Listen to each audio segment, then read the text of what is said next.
Welcome back to the Deep Dive, the place where we slice through information, pull out the most vital insights, and help you get well-informed fast. Great to be here. Today, we're plunging into an industry that operates almost entirely out of sight, yet it's the quiet, indispensable backbone for virtually everything that makes our modern world tick. We're talking industrial gases, and the company that truly reigns supreme in this critical space. That's right. When we think about the giants of industry, companies like this often don't immediately spring to mind, do they? Not really, no. But without the industrial gases they provide, everything from the smartphone you're probably holding right now, to the food on your plate, to the steel in your car, well, it would simply cease to exist. It's that fundamental. It really is. Today, our deep dive is into Linde AG, which trades under the ticker symbol LIN. And this isn't just a company. It's the undisputed global leader in industrial gases, a behemoth that pulled in, an astonishing $33 billion in sales in 2024. $33 billion. Wow. So let's unpack this. Our mission today is to truly understand Linde. Right.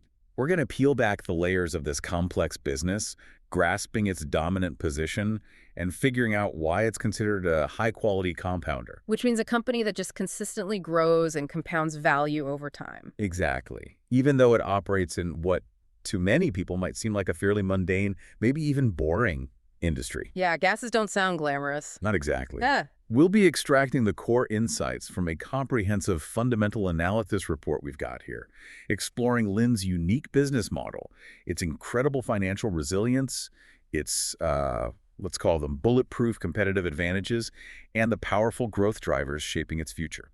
And for you, our listener, who's looking to quickly get up to speed on what truly underpins global industry, understanding Linde is basically a masterclass in how these invisible mission-critical inputs drive the entire global economy. It really is.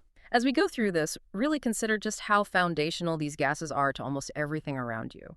It's fascinating, isn't it, how a company many have never even heard of can be so utterly essential to daily life. It absolutely is. So, how does a company this big stay so dominant, especially when, like you said, most of us haven't really heard of it? Well, it really starts with what the report calls their undisputed global leadership. Okay. In a market that's, well, let's just say it's not exactly brimming with lots of competitors. Right, not a free-for-all market. Not at all. Yeah. The real game changer was that 2018 merger, Praxair and Linde AG coming together. That was huge, wasn't it? Massive. This wasn't just a big deal. It truly catapulted the combined entity into a position of, well, unparalleled scale and technological leadership. When we talk about an oligopolistic market,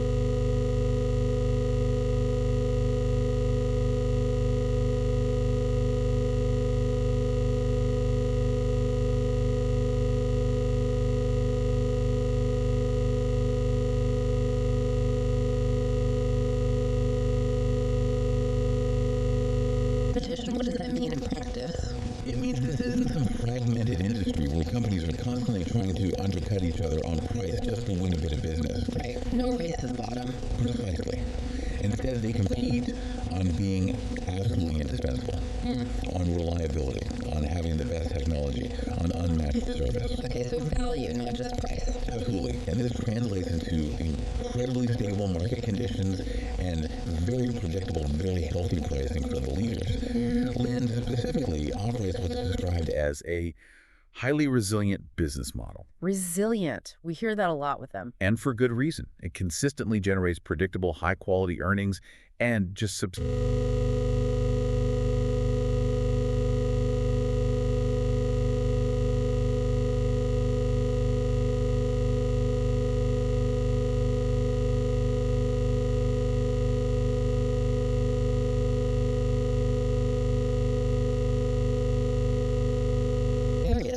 That's right, gas and engineering. Though it's important to understand that the gas business is really the engine here. Okay. That's where the vast majority of the revenue and, crucially, the profit comes from. Right. And how does that gas segment break down? I see mentions of different regions. Yeah, it's managed through three primary geographic segments. The Americas, which is huge for them, EMEA, which is Europe, Middle East, and Africa, and APAC, Asia, and South Pacific. And the engineering side. Smaller, but still important. Critically important, actually. Even though it's much smaller in revenue terms, engineering is where a lot of their cutting-edge technology and plant-building expertise resides. And that division operates globally, building plants not just for Linde itself, but sometimes for third parties too. Okay. So what exactly are these gases they're producing in the main gas business? Well, at its core, Linde produces what are called atmospheric gases. Things like oxygen, nitrogen, argon. Stuff that's literally in the air around us. Exactly. They're separated from the air we breathe using highly sophisticated processes. Then you have process gases. These include things like hydrogen, carbon dioxide, helium, and then a whole range of highly specialized electronic gases, often needed in tiny quantities, but incredibly pure. And these aren't optional extras for their customers, are they? Absolutely not. These are indispensable inputs for a vast array of end markets. Think about chemicals, energy production, manufacturing, healthcare, metals processing, food and beverage, electronics. The list goes on. That diversification seems key. It is. This broad spread across so many essential industries really helps buffer them against downturns in any single sector. If manufacturing is slow, maybe healthcare or electronics is picking up the slack. And we saw some pretty compelling numbers, particularly for that Americas segment. It seems like a real powerhouse. Oh, absolutely. The Americas is a standout performer for Linde. In the second quarter of 2025, just to give you a recent snapshot, it generated sales of $3.81 billion. Wow. And here's the kicker, an impressive 31.7% operating margin.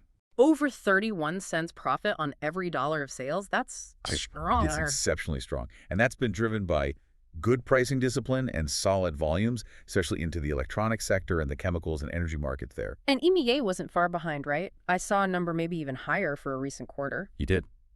EMEA is also remarkably profitable.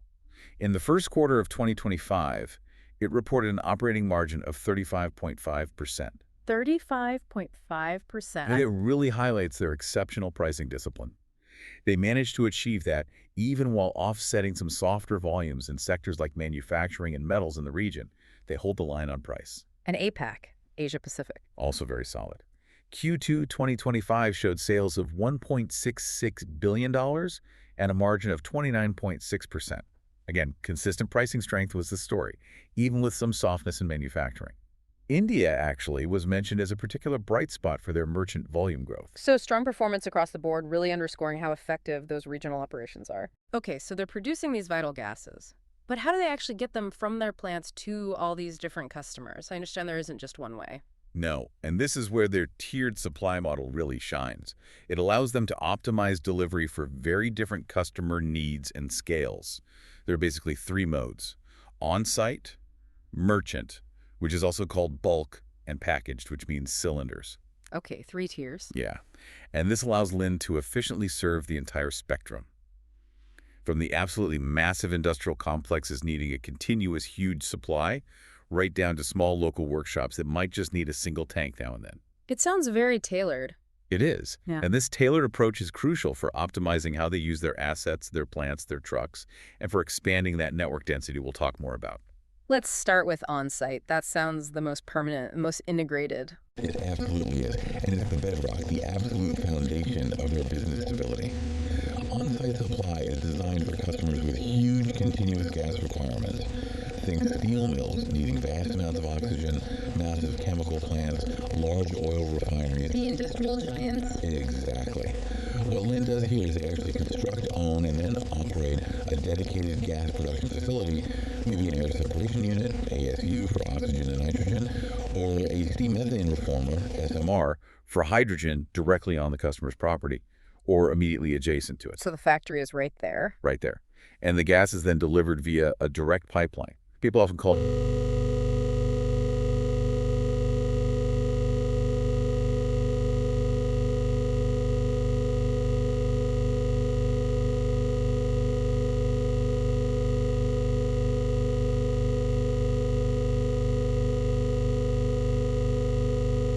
good question.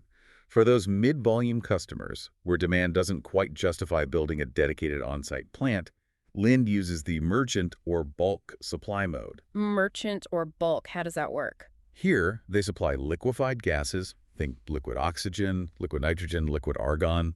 These are produced at larger, centralized Linde facilities and then delivered via specialized cryogenic tanker trucks. Those big insulated trucks you sometimes see on the highway. Exactly those.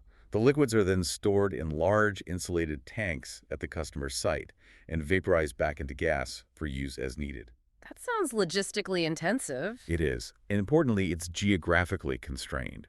Transporting these cryogenic liquids over really long distances just isn't economical. You're not going to see a tanker truck driving from, say, Houston to Chicago to deliver liquid oxygen. Right. It has to be regional. It's inherently a regional business, which creates local density advantages. Okay. And then finally, the smallest volume customers, the ones we might actually see using the product, the packaged cylinders. Yes, that's the segment that serves the smallest volume customers.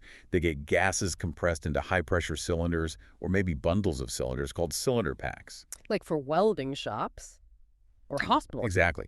Welders, small medical clinics, laboratories, even local restaurants using CO2 for their soda fountains. Yeah. It's actually the most logistically complex part of the business. Really? More complex than tankers. In terms of the number of touch points, yes.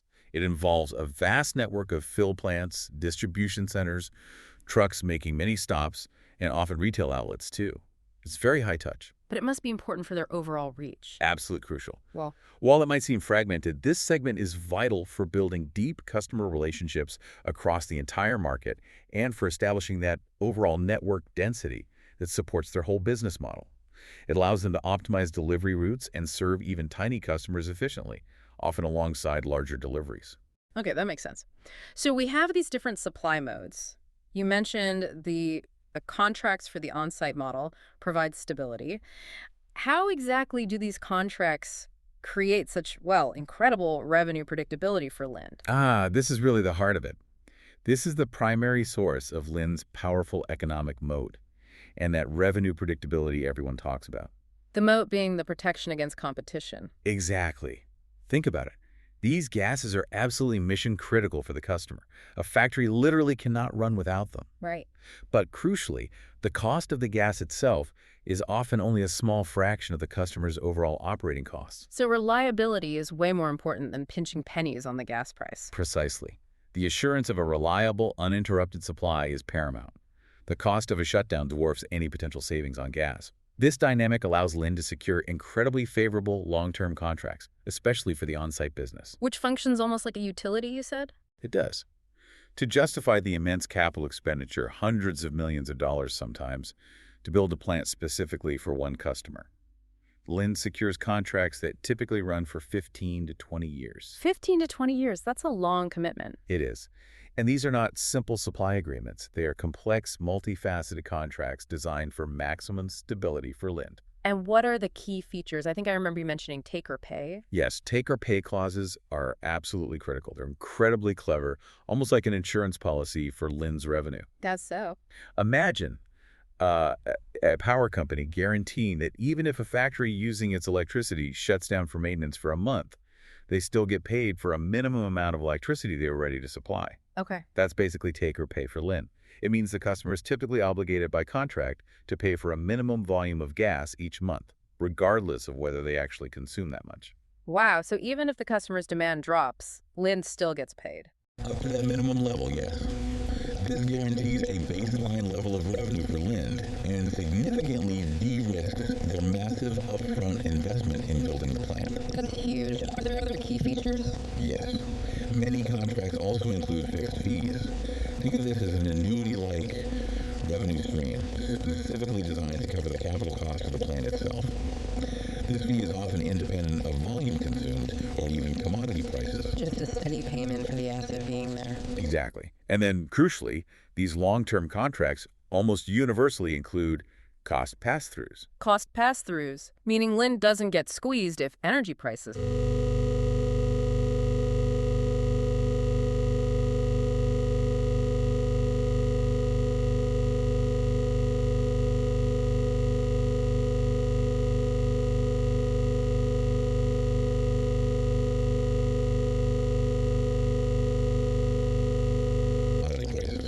Is a key reason they can deliver such consistent profitability, even when energy markets are going crazy. Okay, so effectively, once you're a Linde on-site customer, you're pretty much Well, you're locked in for the next couple of decades, aren't you? Switching sounds really difficult. That's a great way to put it. The term we use is high switching costs. Once an on-site plant is deeply integrated into a customer's facility and manufacturing processes, Yeah. the operational disruption, the sheer complexity, and the financial cost of trying to switch to another supplier are often prohibitive. Imagine having to redesign your entire production line connection, or facing the very real risk of a supply interruption during the switchover. Nightmare scenario for a plant manager. Absolutely. This creates an extremely sticky customer relationship. They just don't leave. And it ensures very high contract renewal rates when those long terms finally expire. So the loyalty isn't just preference, it's practical necessity. To a large extent, yes. And even the shorter immersion contracts, the ones for bulk liquid delivered by truck, which typically run 3-7 years, even those contribute to stability. How so? They seem less locked in. They are less locked in than on-site. But remember the regional nature of that business. The high cost of transporting liquid gases means you often have localized monopolies or duopolies. Ah, right. If Linde has the closest big production facility. Exactly. You're simply not going to ship liquid nitrogen hundreds of extra miles to save a few pennies if there's a Linde facility 30 miles away providing reliable service. It creates a strong local competitive advantage and customer stickiness. That's a crucial point about location. And speaking of location, Linde highlights its presence in over 80 countries. How does this massive global footprint and this concept you mentioned of network density play into its overall competitive advantage? Well, the global footprint itself, being in over 80 countries, is strategically important because it drastically reduces the company's dependence on the economic health of any single country or region. Diversification benefit. Exactly. It provides a significant layer of stability and resilience against localized downturns.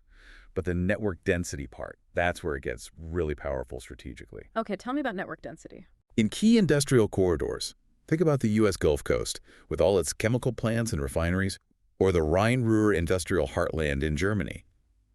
Linde has spent decades developing an extensive, often interconnected infrastructure of pipelines and production facilities. A web of assets. A dense web, yes. And this density creates immense operational leverage. What this means in practice is that if a new customer wants to build a factory in that corridor, Yeah. Linde can often connect them to their existing pipeline network at a much lower incremental cost compared to what a competitor would face having to build an entirely new standalone production plant just for that one customer. Ah, so Linde can underbid competitors to win that new business. They can certainly bid more competitively, yes. It Yeah. allows them to win new business, which then further increases the density and the efficiency of their existing network. It's a powerful, self-reinforcing. A virtuous cycle. Exactly. A virtuous cycle that continually strengthens their competitive advantage and entrenches them deeper and deeper into the industrial landscape of that region. It makes it incredibly hard for anyone else to break in. So they're building these huge plants, laying miles of pipelines, deploying these massive tanker fleets and cylinder networks. This just sounds incredibly capital intensive. What kind of money are we talking about here? Oh, it is, by its very nature, a highly capital-intensive business. There's no getting around that. And that high capital intensity, importantly, serves as another formidable barrier to entry for any potential new players. Right, you need deep pockets just to get started. Very deep pockets. Yeah. To give you an idea, Linde's capital expenditures, that's their spending on new plants, equipment, pipelines, trucks, were $4.5 billion in 2024. $4.5 billion in 1 year. Yep. And their guidance for 2025 is even higher, projected at somewhere between $5.0 billion and $5.5 billion. Wow. Is that mostly just maintaining what they have, or is that for growth? That's largely directed toward funding new growth projects, primarily those big ones sitting in their substantial project backlog we'll discuss later. But here's what's truly fascinating. Go on. Management isn't just focused on spending money. They're almost maniacally focused on achieving industry-leading returns on that capital they invest. Making the money work hard. Extremely hard. Their after-tax return on capital, or ROC, was an impressive 25.9% in 2024. 26% return on billions invested. That seems remarkably high for this kind of heavy industry. It is. It's practically unheard of for a company with such massive physical asset requirements. It clearly shows that despite the high capital needs, Linde is exceptionally efficient at deploying its assets to generate strong, profitable returns.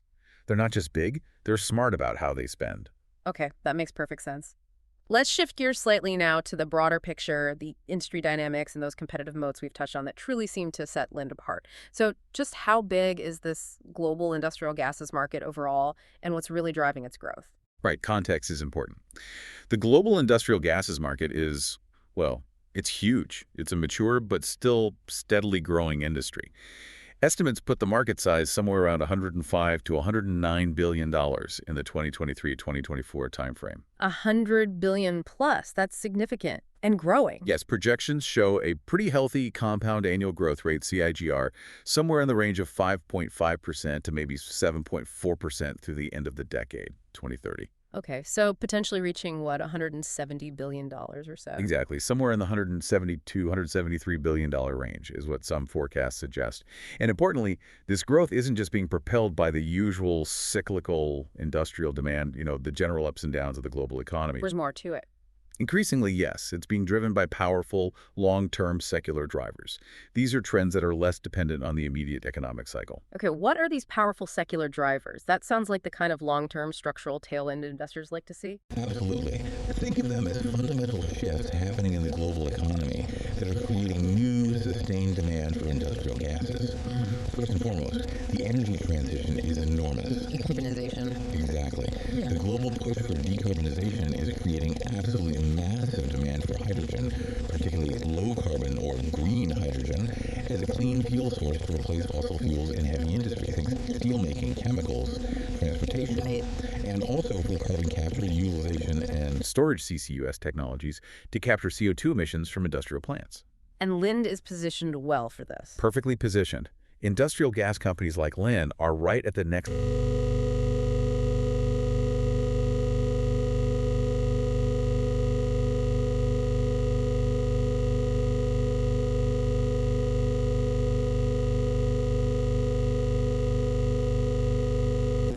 digitalization and electronics. The absolute explosion in demand for semiconductors, for building massive data centers to power the cloud and AI, the rise of AI itself, quantum computing. All of this requires vast amounts of ultra-high purity gases. Like nitrogen. Ultra-high purity nitrogen, yes, but also highly specialized electronic gases used in the incredibly precise chip manufacturing processes. Yeah. This is a very high growth, high value end market for Linde, and is only accelerating as countries around the world race to build more chip fabs. Makes sense. What other big trends? We also have healthcare and life sciences. This provides a very stable, non-cyclical source of demand growth.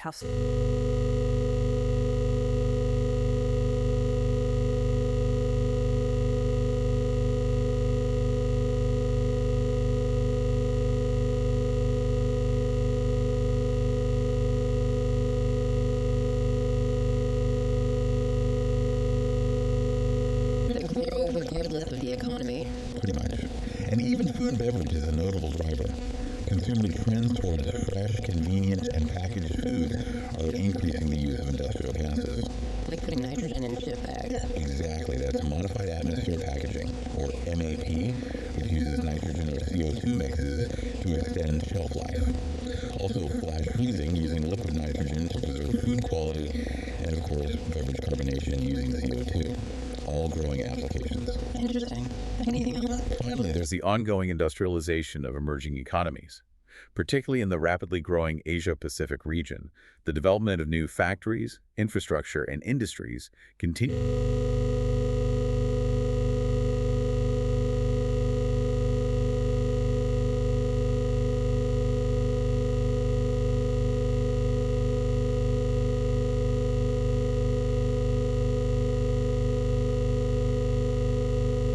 It matters profoundly. It really explains why this industry is consistently so profitable and stable for the major players.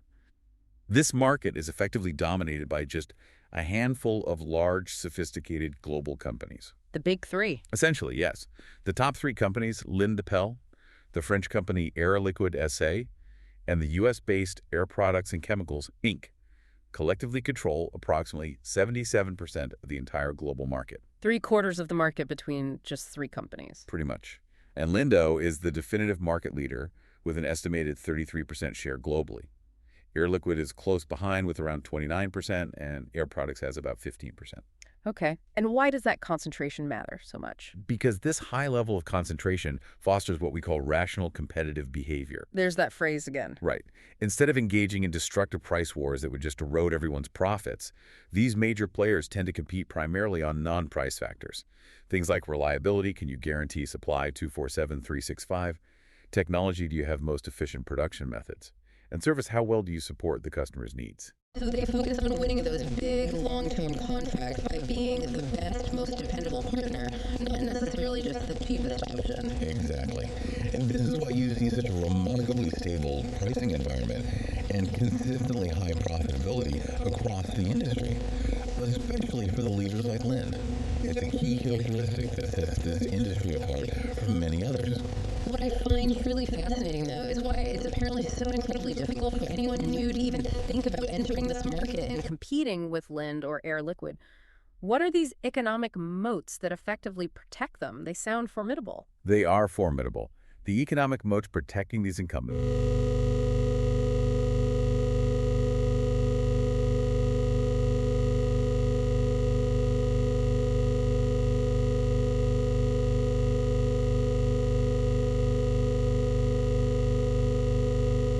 First, just the extreme capital intensity. We touched on this.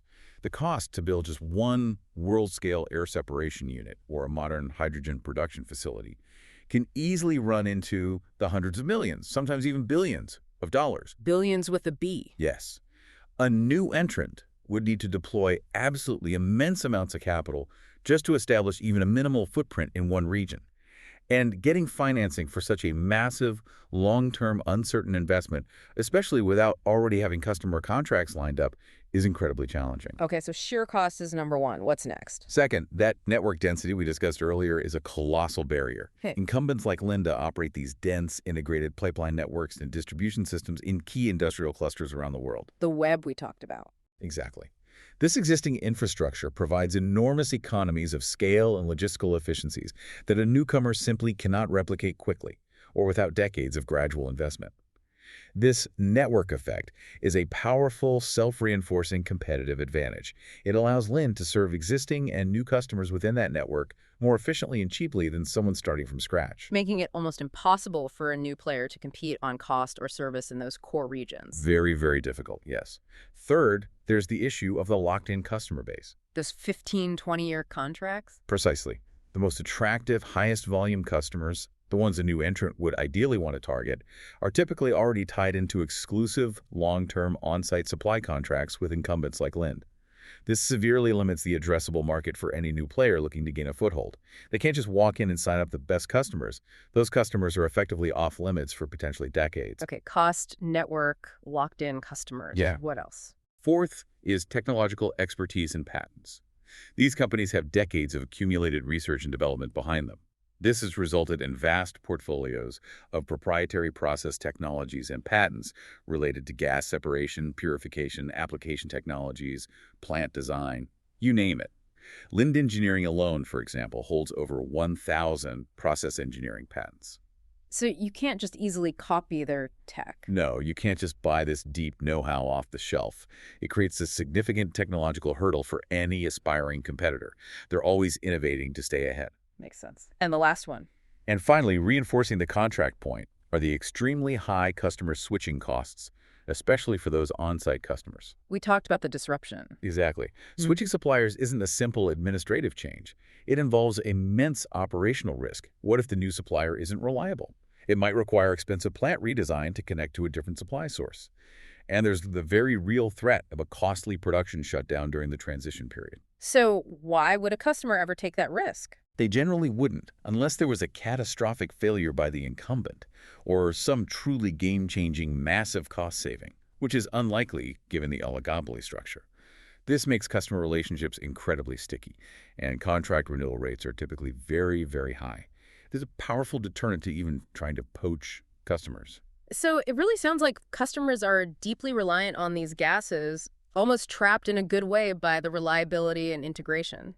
Is that ultimately why Linde seems to have such strong pricing power? You mentioned the products are mission critical, but maybe only a small fraction of a customer's total costs. Precisely. That combination creates what economists call significant price inelasticity of demand. Price inelasticity, meaning price changes don't affect demand much. Exactly. A steel mill literally cannot produce steel without oxygen. A semiconductor fab cannot produce chips without ultra-high purity nitrogen. The cost of having their entire multi-billion-dollar plant shut down because they ran out of gas would far, far outweigh any potential minor savings they might get from switching to a slightly cheaper, but perhaps less reliable, supplier. It's not about the cost of the gas, it's the cost of not having the gas when you absolutely need it. You've nailed it. That's the core dynamic. And Linde has demonstrated this pricing power repeatedly, which is absolutely key to their success and their valuation. How recently have we seen this in action? Well, look at the period throughout 2024 and the first half of 2025. This was a time of generally muted global industrial activity. Volumes were pretty flat, sometimes even slightly negative for them in some regions. Right, not a Boom time. Not at all. Yet the company consistently implemented price increases of 2% or more across its business. And these price hikes were the primary driver of their underlying.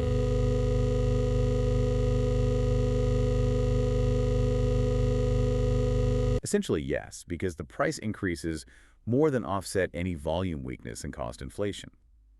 It's a remarkable demonstration of their model's ability to generate profit growth, even in a sluggish macroeconomic environment. This disciplined pricing is really a hallmark of the industry leaders and a key pillar of the whole investment case for companies like Linde. Okay, that pricing power point is really clear now. So given all these structural advantages, let's drill down a bit more into Linde's specific competitive analysis and its financial performance. You mentioned their global leadership position, solidified after that big merger with roughly a third of the global market share. How does that actually stack up against their closest peers, like Air Liquide and Air Products, not just in sheer size, but maybe more importantly, in efficiency and profitability? Right, size is one thing, but execution is another. Linde's 2024 revenue of $33.0 billion certainly makes it the largest player. For comparison, Air Liquide's revenue on a trailing 12-month basis is around $30.2 billion, so they're fairly close in size. Air Products is significantly smaller at $12.1 billion. Okay, but beyond just the top line revenue. Exactly. As you rightly point out, it's not just about being the biggest. It's arguably more about superior operational focus and financial quality. And here, Linde consistently delivers. They generate higher operating margins than their peers. We saw that margin hitting around 30.1% in the second quarter of 2025. 30 cents profit for every dollar of sales. Which is exceptional in this industry, or frankly, most industries. And perhaps even more telling is their return on capital. That 25.9% ROC number for 2024 is genuinely best in class compared to their peers. So they're not just bigger, they're demonstrably better at turning sales into profit and getting returns on their investments. That's what the numbers strongly suggest, yes. This superior profitability and capital efficiency are seen as direct results of that relentless focus on operational excellence and disciplined execution. We've been discussing a culture largely inherited from the Praxair side of the merger, known for its efficiency. And they leverage their regional strengths too.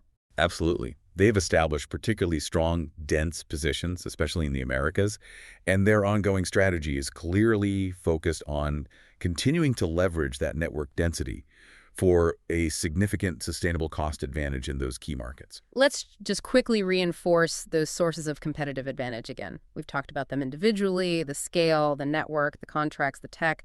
But how do they all kind of mesh together? How do they mutually reinforce each other to create that truly, as you called it, impenetrable fortress? It's a great question because they really do work together in a powerful, virtuous cycle.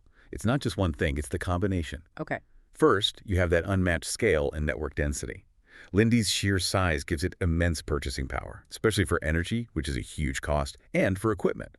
This scale allows them to spread their fixed costs right into the corporate headquarters, R&D, etc., over a larger revenue base, making each dollar of revenue inherently more profitable. But critically, their dense pipeline networks enable them to serve multiple customers from shared production assets. Right, connecting multiple users to one big, efficient plant. Exactly. This creates a continuous loop. More customers justify bigger, more efficient plants, which lowers the cost to serve everyone, which helps win more customers. It's incredibly difficult for any competitor to match that cost structure where Linde is already well established. Okay, scale and network first. What's next in the reinforcement cycle? Second is that operational excellence and execution culture.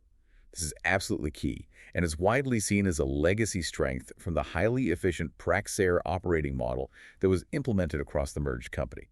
This culture is defined by a relentless, data-driven focus on productivity improvements, tight cost control, and very disciplined pricing strategies. The self-help initiatives they talk about? Exactly. Management refers to these constantly. They're deeply embedded across the entire organization, allowing them to consistently find ways to grow earnings and expand margins, almost regardless of what the broader macroeconomic climate is doing.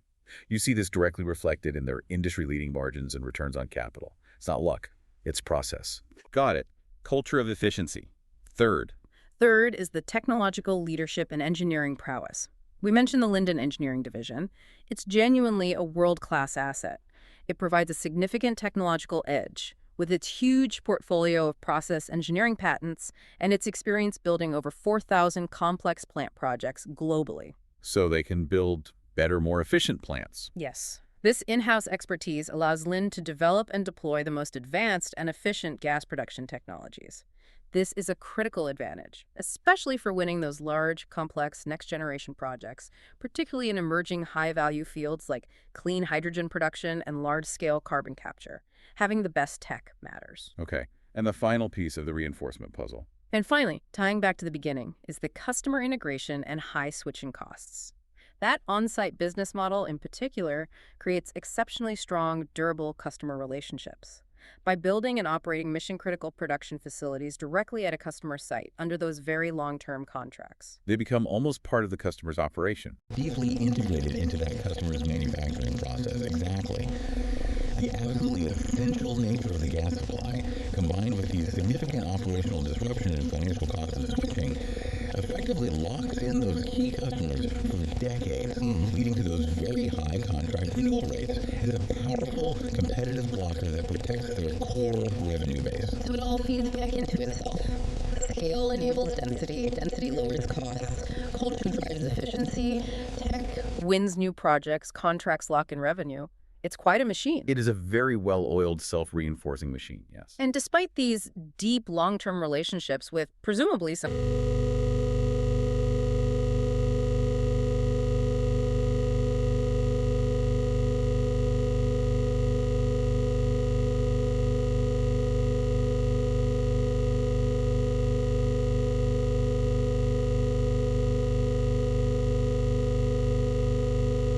Of all sizes. Tens of thousands.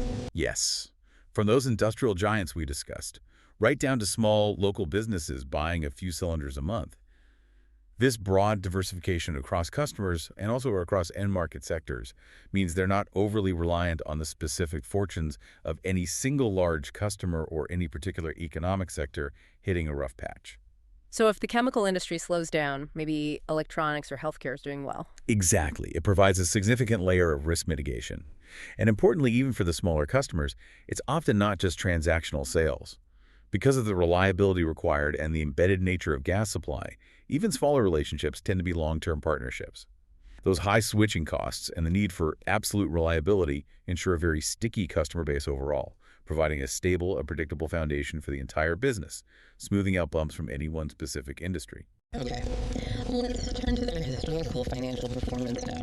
The report review talks about a story of transformation and relentless value creation, especially following that big 2018 merger. How has that actually played out in their financial numbers over the past, say, 5 years or so? It's a very compelling story financially. The period post-merger has really been defined by two things.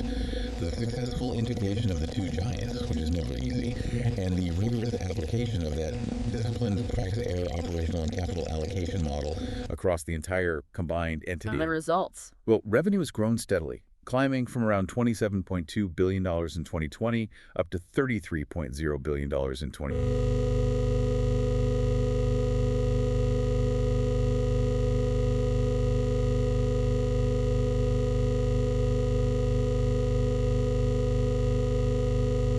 It is. The most significant trend, and the one that really stands out when you look at their financials, has been the consistent, almost relentless climb in their operating margins. They've expanded significantly from 27.6% in 2023 up to 29.5% in 2024, for example. That's a big jump in margin for a company this size. It is. This isn't just incremental improvement. It reflects massive success in capturing the cost synergies they promised from the merger, plus the impact of that deeply ingrained culture of productivity and disciplined pricing we keep coming back to. And that flows down to the bottom line. Correctly.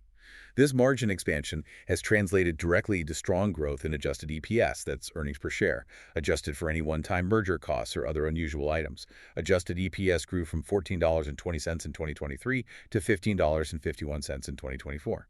And it underpins that industry-leading return on invested capital, or ROIC, which hit that impressive 25.9% in 2024. And cash flow, is it strong? Consistently strong. Cash flow from operations is the lifeblood, right? It hit $9.423 billion in 2024. This robust cash generation is absolutely crucial because it's what allows them to fund their growth initiatives, pay those consistently rising dividends, and execute those significant share repurchase programs. Okay, that historical picture is clear. That brings us right up to their recent performance, especially the last 2 years or so, 2023 through the first half of 2025. The report characterized this period as a masterclass in navigating a challenging global economic landscape. Can you elaborate on what they faced, how they performed? It truly was a masterclass in execution during a tricky period. They faced significant headwinds. You had a muted industrial recovery globally, particularly weakness in manufacturing activity in Europe and parts of Asia. So demand wasn't exactly booming. No. And on top of that, you had significant currency fluctuations, mainly a strong U.S. dollar, which tends to hurt the reported results of global companies earning in other currencies. Right, the translation effect. Exactly. Yeah. Yet, despite all that, Linde delivered really impressive results by laser focusing on the factors they could control: pricing and productivity. So what did the numbers look like for 2024? For the full year 2024, their reported sales were essentially flat compared to 2023, coming in at $33.0 billion. But, and this is crucial, don't let that flat headline number fool you. Okay. Underlying sales, which adjust for currency effects and things like acquisitions, divestitures, actually grew a healthy 2%. And that 2% growth was driven entirely by 2% price attainment. Volumes were basically stable, flat year over year. So price increases drove all the underlying growth. Correct. And because of that pricing power and tight cost control, their adjusted operating profit grew a strong 7% to $9.7 billion. Even more impressively, their adjusted operating margin expanded by a remarkable 190 basis points, that's 1.9 percentage points, reaching that impressive 29.5% level. Wow. And earnings per share. Adjusted EPS grew 9% as reported, but importantly, it was up 10% when you exclude the negative impact of those foreign exchange fluctuations. So double-digit underlying earnings growth in a flat volume environment. That's remarkable resilience. And did that trend continue into the first half of 2025? Yes, the pattern held. In Q1 2025, reported sales were flat again at $8.1 billion, but underlying sales ticked up 1%. Again, how? Through 2% price increases, which more than offset a slight 1% decline in volume. Price over volume again. Exactly. Adjusted EPS grew 5% as reported, but a strong 8% when you exclude the foreign exchange impact. And crucially, the adjusted operating margin hit a new record high of 30.1%. 30.1% margin. And Q2? Q2 2025 continued this strength. Sales were up 3% to $8.5 billion on a reported basis. Underlying sales were up 1% again, driven by 2% price gains offsetting a 1% volume dip. Adjusted EPS grew 6%, and they remarkably maintained that record 30.1% operating margin level. So this recent performance, navigating all those headwinds, it really does seem to validate this idea of Linde having an all-weather earnings growth model. It seems almost impervious to the typical economic cycles that hit other industrial companies so hard. That's a very fair assessment. In an environment where many other industrial companies were struggling with volume declines, rising costs, and margin pressure, Linde successfully leveraged its structural advantages, the oligopoly, the contracts, the network density, and combined it with that Deeply embedded operational discipline. Pricing power and productivity. Pricing power to pass on costs and then some, and relentless internal productivity initiatives to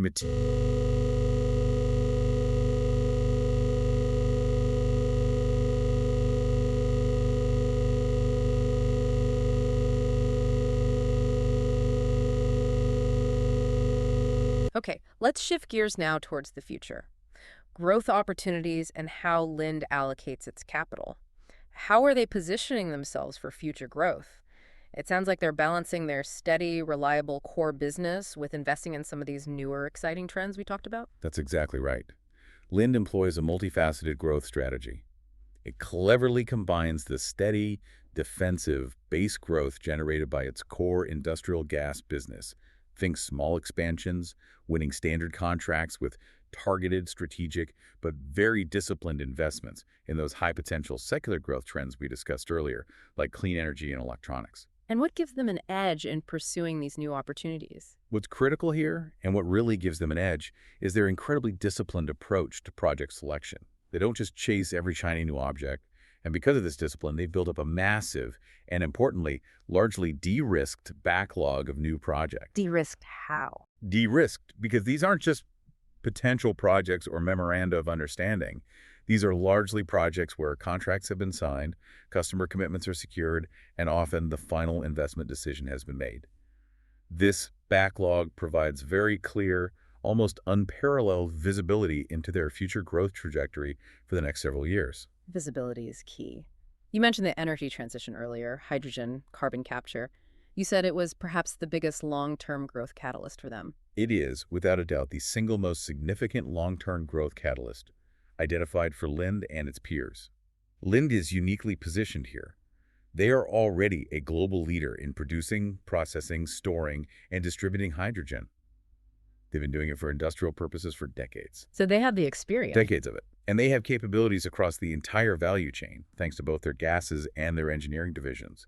They can design the plant, build the plant, operate the plant, and handle the complex logistics. But are they being careful about which projects they take on? There's a lot of hype around hydrogen. That's the fascinating part, their pragmatic and disciplined approach. They are explicitly not chasing speculative ventures that might depend on future subsidies or unproven economics. They are focusing only on high-quality, economically viable projects with strong, credible partners where long-term offtake agreements are secured. So projects that meet their strict financial return criteria. Exactly. They want to ensure that every major investment not only contributes to these new growth areas, but also strengthens their core business, often by increasing network density in key regions. As of mid-2025, the report noted they'd already secured approximately $5 billion worth of large clean energy contracts within their project backlog. So it's becoming very real. Can you give us a couple of concrete examples of these key clean energy projects Linde's involved in? Certainly. One major high-profile example is the Dow Net Zero Complex project. This is a landmark agreement where Linde will build, own, and operate a major air separation and autothermal reformer complex to supply clean hydrogen and nitrogen to Dow's ambitious new net zero ethylene and derivatives complex being built in Alberta, Canada. And the contract structure. Importantly, this project has a long-term, fixed monthly payment structure for Linde, meaning guaranteed revenue regardless of Dow's production levels, significantly de-risking Linde's investment. Plus, it materially improves Linde's supply network density in a key emerging clean energy hub in Western Canada. Okay, that sounds solid. Another example. Another significant one is the Blue Point Clean Energy Project in Louisiana. Linde was selected as the exclusive industrial gas partner for this major new facility, which will produce low-carbon ammonia. Being chosen for a large-scale project like this helps validate the commercial viability and Linde's leadership in these types of integrated low-carbon energy production facilities. And carbon capture, CCUS. Yes. Their carbon capture, utilization, and storage, CCUS technologies, are also key. Linde Engineering offers state-of-the-art technologies for capturing CO2 emissions directly from hard-to-abate industrial sources, like cement plants or chemical facilities. This capability is absolutely critical for global decarbonization efforts, and Linde is positioning itself as a key technology provider and operator in this space as well. They're not just talking about the energy transition, they're actively building the infrastructure for it. Okay, so energy transition is huge. Beyond energy, what other powerful secular trends are really driving growth opportunities for Linde right now? Two other very powerful non-energy related secular trends stand out: electronics, AI and quantum computing, and healthcare and life sciences. Let's take electronics first. We touched on this. Chip manufacturing is very gas intensive. Incredibly gas intensive. Modern semiconductor fabrication requires immense volumes of ultra-high purity nitrogen, which acts almost like a clean room environment within the manufacturing tools, plus a wide array of highly specialized electronic gases for etching, deposition, and cleaning processes at microscopic levels. Linde is a critical, often irreplaceable supplier to the world's leading chip makers. And with the boom in AI and data centers. Exactly. The global build-out of new semiconductor fabrication plants, Fabs, driven by this insatiable demand for chips for AI. High-performance computing, electric vehicles, and the Internet of Things represents a massive growth vector for Linde.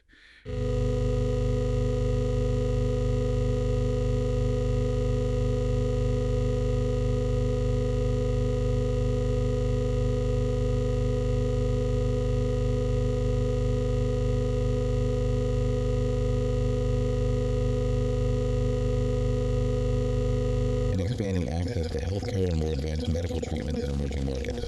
And this drives demand for which gases? It drives consistent, steady demand for medical gases like oxygen for respiratory therapy, think hospitals, home care, nitrogen for cryopreservation, freezing biological samples, tissues, IVF applications, and helium, which is absolutely essential for operating MRI machines. These are markets that tend to grow fairly predictably, regardless of the overall economy's short-term ups and downs. Right, people still need healthcare. Okay, and you keep mentioning this project backlog as a key indicator. Why is it so important, and how significant is it right now? It's incredibly important because it provides that exceptional visibility into Linde's future growth trajectory, a luxury that many industrial companies simply don't have. It takes the guesswork out of a significant portion of their future revenue. So what does the backlog look like now? As of the second quarter of 2025, their total project backlog stood at an impressive $10.3 billion. Over $10 billion in future projects. How is that broken down? It's broken down into two crucial parts. The larger and arguably more important piece is the sale of gas, or SOG, backlog, which was $7.1 billion. The sale of gas, that's the on-site business. Exactly. This $7.1 billion represents future long-term contracted revenue from those large on-site projects we discussed, the ones where Linde builds, owns, and operates the plant for the customer. And again, these are not speculative hopes. They're secured projects that typically pass the final investment decision FID stage with the customer. So these are projects that are very likely to happen. Very likely. This SOG backlog will systematically convert into New, high-margin, annuity-like revenue streams for Linde over the next several years as these plants are built and come online, adding significant layers to their already robust earnings base. And the other...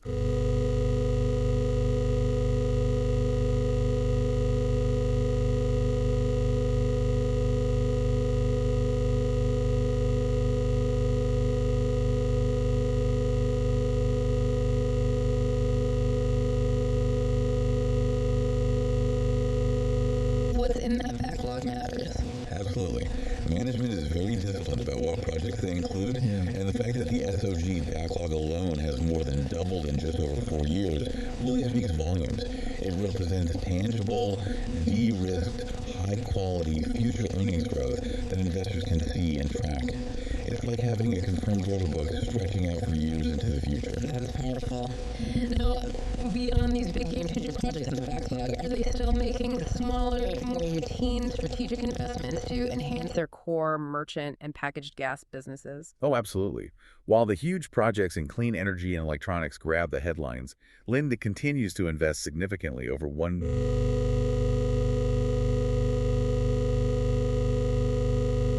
This is primarily used to support steady organic growth in their existing merchant, bulk, and packaged cylinder gas businesses.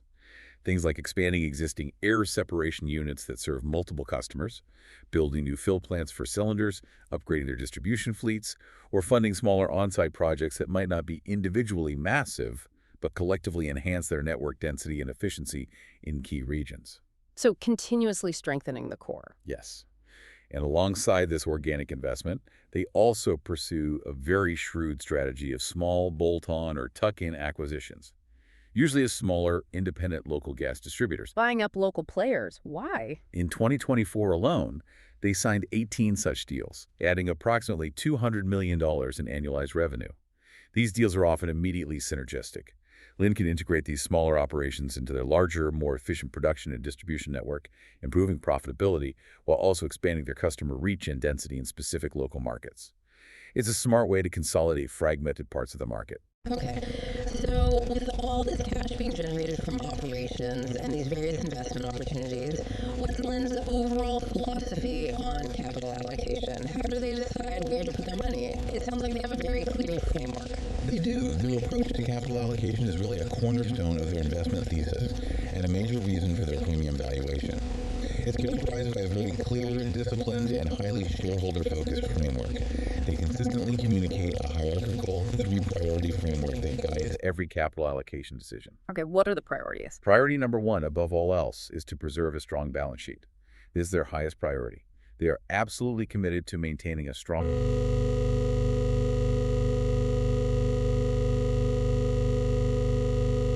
because it ensures they have continuous access to low-cost debt capital, which is crucial for funding their capital-intensive business efficiently. It also provides a vital buffer of financial stability, allowing them to operate confidently through all economic cycles. They don't want to be financially constrained. Okay, strong balance sheet first. What's number two?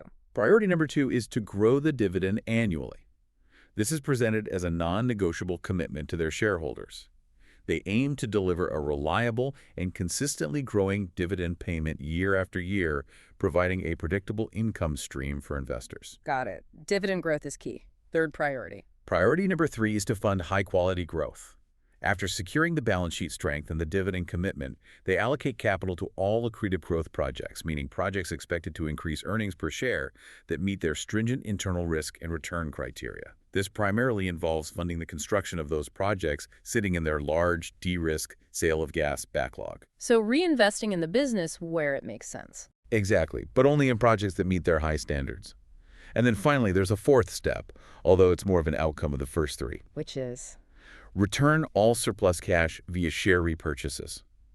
Once the first three priorities, balance sheet, dividend, accretive growth projects are fully funded, all remaining free cash flow, everything that's left over, is systematically returned to shareholders through significant share repurchase programs, often called buybacks. So buybacks are the flexible component. Precisely. This is the flexible part of their framework. The amount spent on buybacks expands or contracts based on how much surplus cash is available after funding the higher priorities. It's a very clear and very shareholder-friendly approach to capital allocation. And on that dividend commitment, they seem to be quite the performer historically, aren't they? Indeed they are. In 2025, Linde raised its dividend for the 32nd consecutive year. 32 years straight. Yes. That puts them in a very elite group of companies often called dividend aristocrats. And the growth rate is strong too. The dividend was increased by 9% in 2024 and another 8% in 2025. This demonstrates not just consistency but robust growth, and it's highly sustainable, supported by the resilient earnings growth and a payout ratio that a proportion of earnings paid out as dividends that leaves plenty of cash flow for reinvestment and those buybacks. And the share repurchase program, how significant is that? It's also incredibly powerful for shareholders over time. They currently have a large $15 billion share repurchase authorization in place from their board. In 2024 alone, they returned a total of $7.1 billion to shareholders through that combination of dividends paid and shares repurchased. $7 billion back to shareholders in 1 year. Yes, and in just the first quarter of 2025, they returned another $1.8 billion, with $1.1 billion of that coming specifically from net share buybacks. This consistent reduction in the total number of outstanding shares is a key, often underappreciated component of Linde's EPS growth algorithm. By reducing the share count, each remaining share represents a larger slice of the company's earnings, systematically boosting earnings per share for ongoing shareholders. Right, makes each share more valuable over time. Okay, we've covered a huge amount about Linde's strengths, its business model, its growth opportunities, but even the strongest companies inevitably face challenges. So, thinking back over the last couple of challenging years,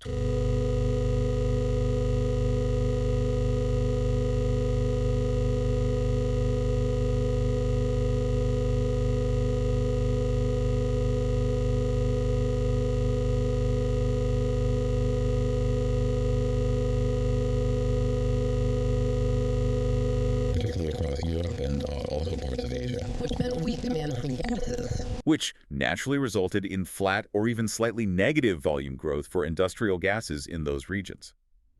That's a tough starting point. Their strategic response, an absolutely unwavering focus on the things they could control, pricing and productivity.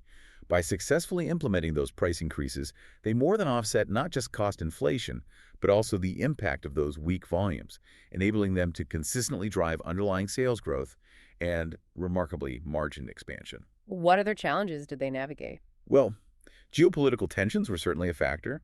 The most notable was their decisive exit from their significant operations in Russia following the invasion of Ukraine in 2022. This resulted in significant one-time charges, but strategically de-risked their geographic exposure going forward. A tough decision, but maybe necessary. Likely viewed as such internally. Inflationary pressures and energy cost volatility were also major global themes during this period. But here, Linde's business model really proved its resilience, thanks largely to those automatic cost pass-through mechanisms built into their long-term on-site contracts. Their margins were largely insulated from the sharp swings we saw in energy prices. And for the parts not covered by pass-throughs.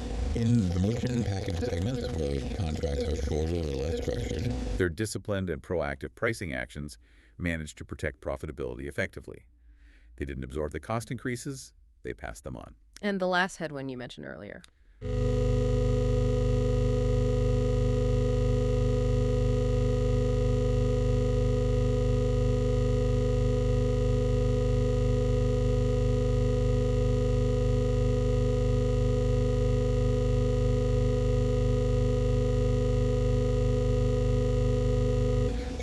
Clarity on the underlying operational performance. So that track record, successfully navigating all those complexities, weak demand, geopolitics, inflation, FX, it really does seem like the strongest possible evidence of the effectiveness of this management team and the sheer resilience built into their operating model.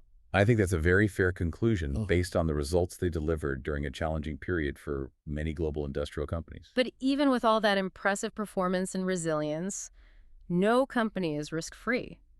What are the most important risk factors or potential headwinds that a listener should really be aware of when thinking about Linde, especially perhaps at its current valuation? That's right. Acknowledging risk is crucial for any balanced view. Even for a company of Linde's exceptional caliber, there are definitely risks to consider. Here are the most important ones for you, our listener, to keep in mind. First, while highly diversified, Linde still has significant cyclical exposure. A substantial portion of its business ultimately serves cyclical end markets like chemicals, manufacturing, and metals. So while they've proven resilient to mild downturns, a truly deep, prolonged, and widespread global recession could inevitably lead to significantly reduced customer production levels. Which would hit their volumes? It would impact volumes, particularly in the more economically sensitive merchant, bulk, and packaged cylinder gas segments. A severe downturn could also cause customers to delay or even cancel new large projects, which would slow down the growth engine provided by their impressive backlog. They're resilient, but probably not completely immune to a really severe global shock. Okay, so a major recession is a risk. What else? Second, and perhaps the most significant and immediate risk for an investor looking at the stock today, is valuation risk. The high price tag we discussed. Exactly. Linde consistently trades at a significant premium valuation compared to the broader market and even many industrial peers. This premium reflects its superior quality and track record, but it also implicitly demands near-flawless execution going forward. High expectations are priced in. Very much so. Any failure to meet those high-growth expectations, any unexpected contraction in its industry-leading margins, or even just a broader market rotation away from high-quality, premium-valued growth stocks towards cheaper value stocks could lead to a significant derating of its valuation multiple. Meaning the market decides it's not worth paying such a high price per dollar of earnings anymore. Precisely. And that could result in share price underperformance, potentially significant underperformance, even if the underlying business itself remains fundamentally strong and continues to grow. The high starting valuation creates vulnerability. That makes sense. What other risks? Then there's energy transition and project execution risk. While the energy transition is a massive long-term opportunity, these large-scale clean hydrogen and carbon capture projects are complex and involve significant construction and technological risks. Things can go wrong with big projects. Delays, cost overruns, or even unexpected changes in government regulations and subsidies like modifications to the U.S. Inflation Reduction Act, for example, could potentially impact the financial returns Linde achieves on these major long-term investments. They're managing this risk through disciplined project selection, but it exists. Okay, regulatory risks more broadly. Yes, there are always regulatory and environmental risks. The industrial gas industry is inherently subject to stringent global environmental health and safety (EHS) regulations. A major operational incident at one of their facilities, a leak, an explosion, could result in significant financial liabilities, reputational damage, and operational shutdowns. Additionally, evolving regulations around carbon emissions could increase compliance costs over time, although Linde is also well-positioned to potentially benefit from tighter environmental rules that drive demand for their products and services. If only. Finally, just the ongoing realities of being a global company. Foreign exchange and commodity price exposure. We discussed FX headwinds, currency fluctuations will always impact reported sales and profits for a company operating in over 80 countries. And while their on-site contracts largely mitigate the impact of volatile energy costs, the merchant segment's profitability can be exposed to short-term squeezes from energy or raw material volatility if their price adjustments lag behind sharp, unexpected cost movements. They manage it well, but it's a factor. Okay, that's a good overview of the risks. So let's circle back to that central question for anyone potentially considering this company as an investment. Linde clearly trades at a premium valuation. Based on everything we've discussed, the strengths, the growth, the risks, is this premium actually justified? That's the billion-dollar question, isn't it? The market certainly seems to believe so, at least currently. And when you look at the data and the qualitative factors, you can build a strong case arguing that the premium is justified by a confluence of reasons. Lay out that case for us. What are the numbers again? Currently, as we said, Linde trades at a forward price-to-earnings PE ratio of approximately 34.4 times anticipated earnings. That's substantially higher than the broader market average, which might be closer to 25.0 times right now. Its trailing 12-month PE is similar, around 33.5 times.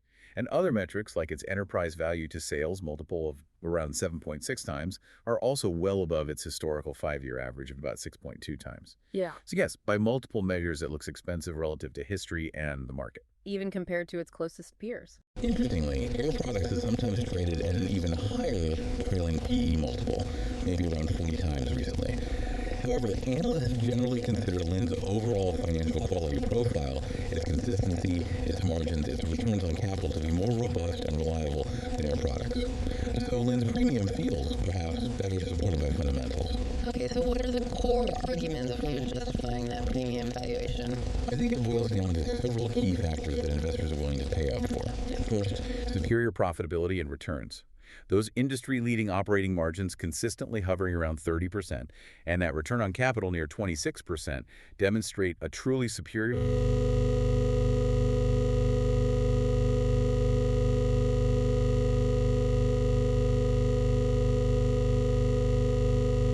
Second, resilience and predictability.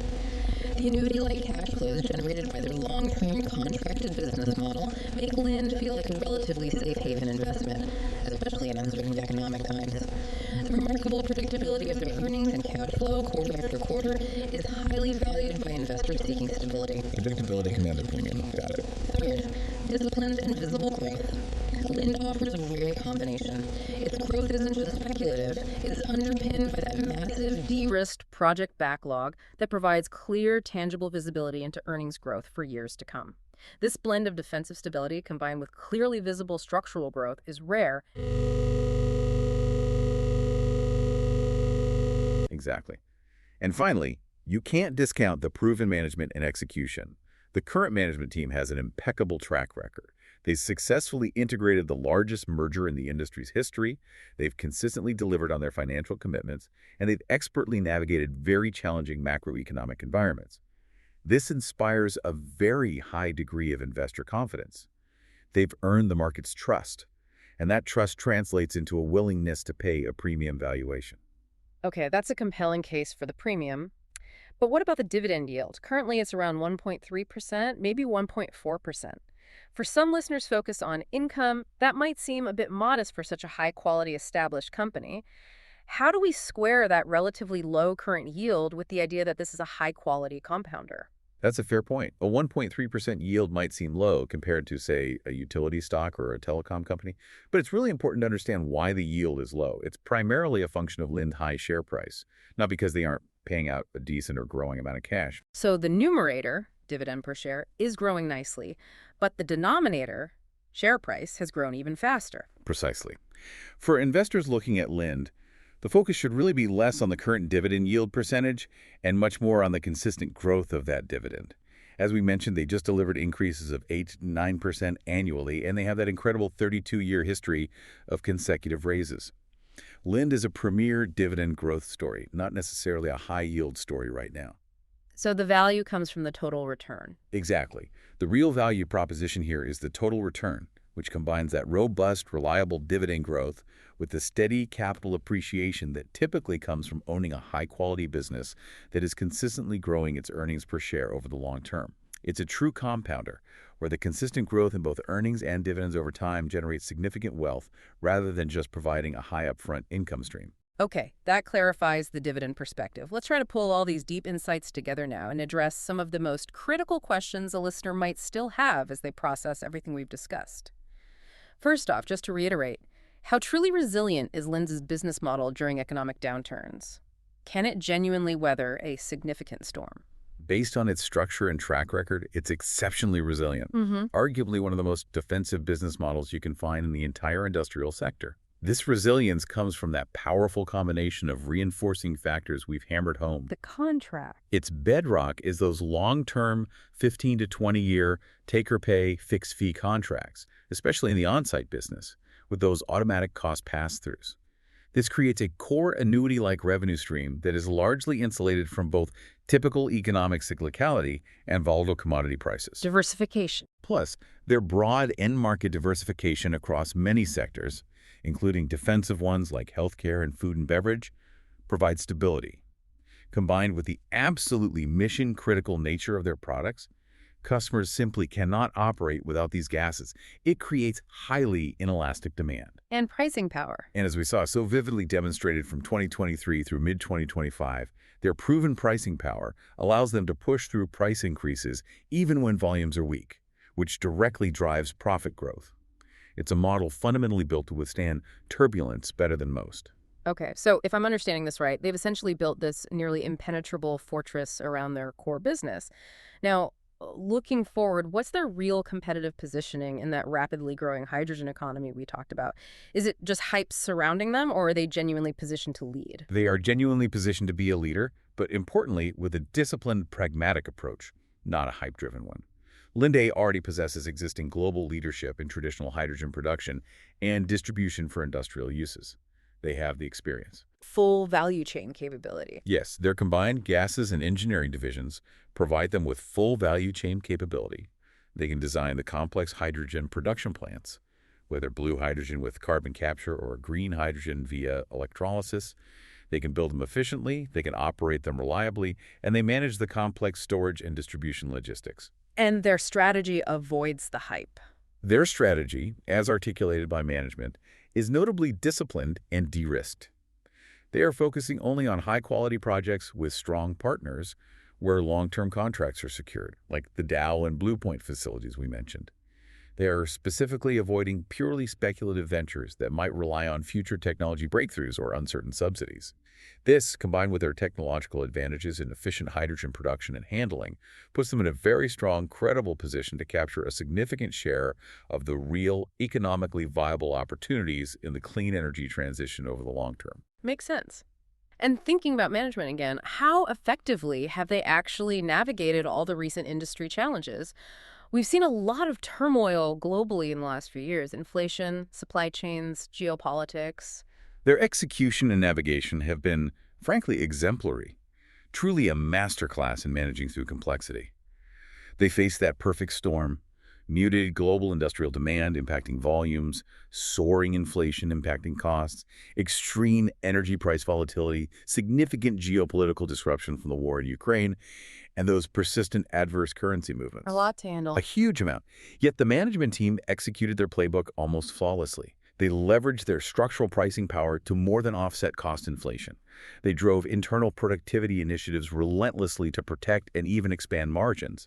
They continued to allocate capital in that disciplined, hierarchical manner we discussed. And the result? The result was consistent margin expansion and double-digit underlying earnings per share growth, excluding the FX impact, in an environment where many other global industrial peers were really struggling to tread water. That track record through a difficult period is probably the strongest possible evidence you could ask for regarding the effectiveness of this management team and the inherent resilience of their operating model. Okay. Looking ahead again. again, what are the key catalysts for future growth and maybe even further margin expansion that we should be watching for? All right, thinking about catalysts, we can break it down near term and long term. In the near term, say over the next 1 to 3 years, the primary, most visible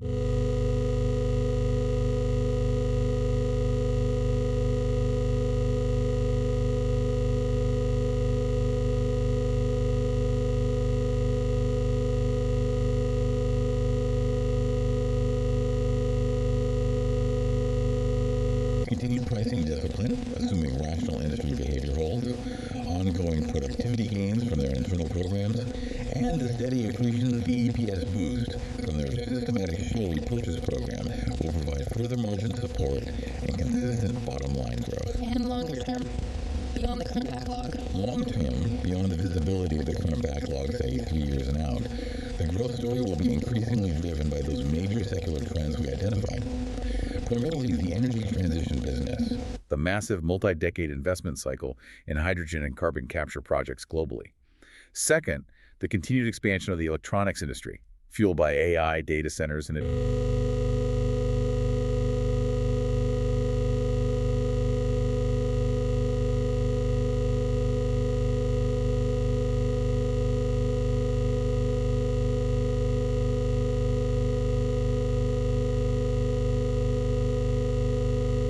I would argue, and the analysis suggests, that these levels are highly sustainable.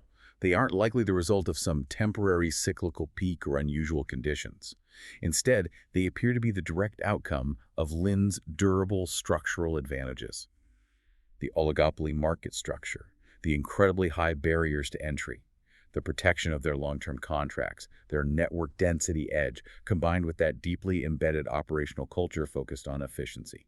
So maybe not much more room to go up, but sustainable. Exactly.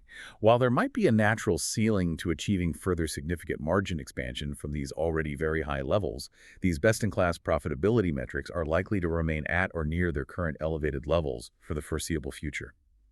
This really solidifies Linde's status as a truly top-tier industrial operator, capable of sustaining superior performance. Okay, one last check on the downsides. We listed the risks earlier, but which ones do you think could materially impact the core investment thesis, even for a company as strong and resilient as Linde appears to be? If I had to pinpoint the most material risks that could genuinely challenge the positive investment thesis, I'd highlight 2 in particular. Go ahead.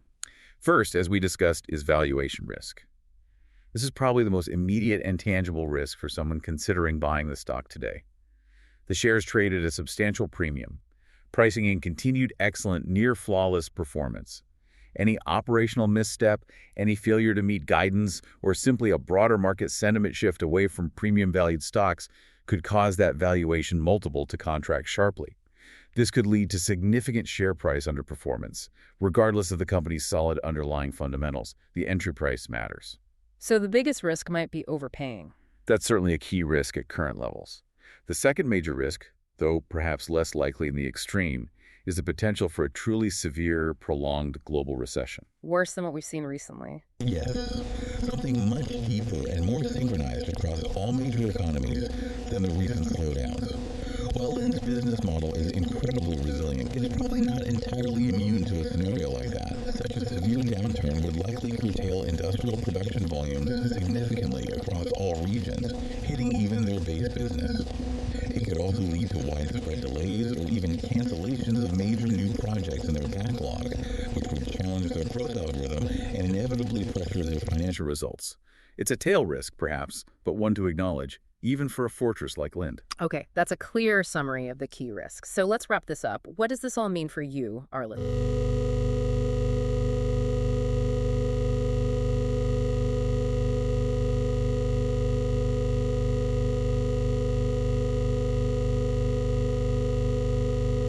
Linde's success, built meticulously on those foundations of long-term contracts, strategic infrastructure, technological leadership, and an unwavering focus on operational efficiency, it makes you wonder, doesn't it? How many other foundational, maybe outwardly boring companies might be quietly shaping our future, sitting right under our noses, and perhaps truly deserve a deeper look from us? It's a great point. Understanding the often hidden infrastructure that underpins our daily lives and analyzing how its stability and growth drivers work can really reveal fascinating new perspectives on the global economy and where true, sustainable value is actually created over the long haul. Food for thought indeed. That brings us to the end of this deep dive. Thanks for joining us. My pleasure.